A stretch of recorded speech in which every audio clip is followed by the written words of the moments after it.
Actuellement, comme les vacances sont venues, la vente de mobile money a baissé. Non seulement parce qu'il y a plus de personnes, mais parce que encore le temps là ne permet pas aux gens de venir faire des opérations. Le temps n'est pas bon. Malgré le nombre de cabines qu'il y a, je ne manque pas de trouver les clients possibles pour la journée. Chacun ne manque pas pour lui. Même si on ne trouve pas à vendre comme cela se doit, on ne manque pas les forfaits, les massifs, Internet et les retraits aussi un peu comme dépôt aussi. Je me débrouille dedans quand même. Les clients viennent non pas mal, mais c'est très rare qu'on trouve les dépôts et retraits. Les crédits marchés plus les forfaits appels et forfaits Internet. Depuis que j'ai commencé, c'est la transaction qui marche plus parce que quand on prend du crédit, que ce soit Move ou MTN, ça ne finit pas en même temps. Mais pour les transactions, on se en train de faire des transactions plus que la vente du crédit. C'est lorsque il y a un peu d'espace entre les vendeurs que le marché vient. Si on vient ici maintenant et après quelques mètres encore, il y a un autre, il n'y a pas souvent le marché comme ça. Mais si c'est un peu espacé, il y a souvent le marché.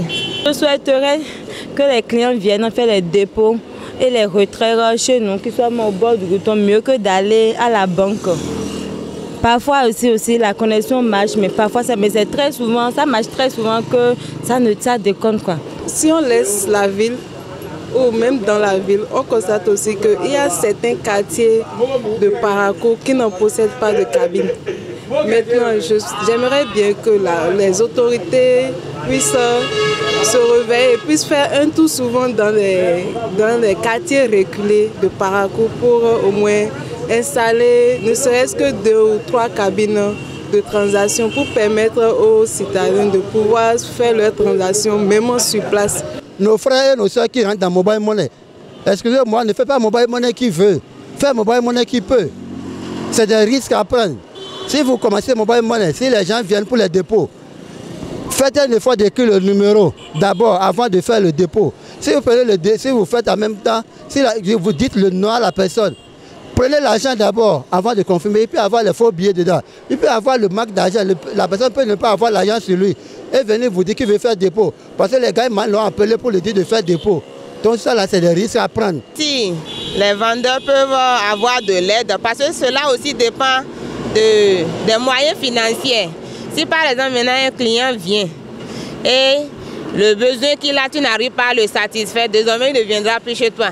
Il veut par exemple un retrait de 100 000 et voilà que toi, ton capital n'atteint pas ça.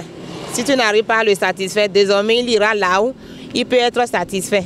Si tout le monde fait Mobile Money, ce n'est pas par volonté, ce n'est pas obligation, il n'y a plus rien dans le pays. Les gens des lycées, des métiers, des doctorats dans la chambre, mais ils ne font rien avec. Ils sont obligés de dormir à la maison, ils ne peuvent pas dormir, ils sont obligés de courir pour pouvoir trouver quelque chose. Les gens ne font pas Mobile Money là pour plaisir, les gens font Mobile Money pour obligation, pour pouvoir subvenir à leurs besoins. Donc il faut que les gens nous aident, au moins à trouver d'autres emplois. Mobile Money devient trop.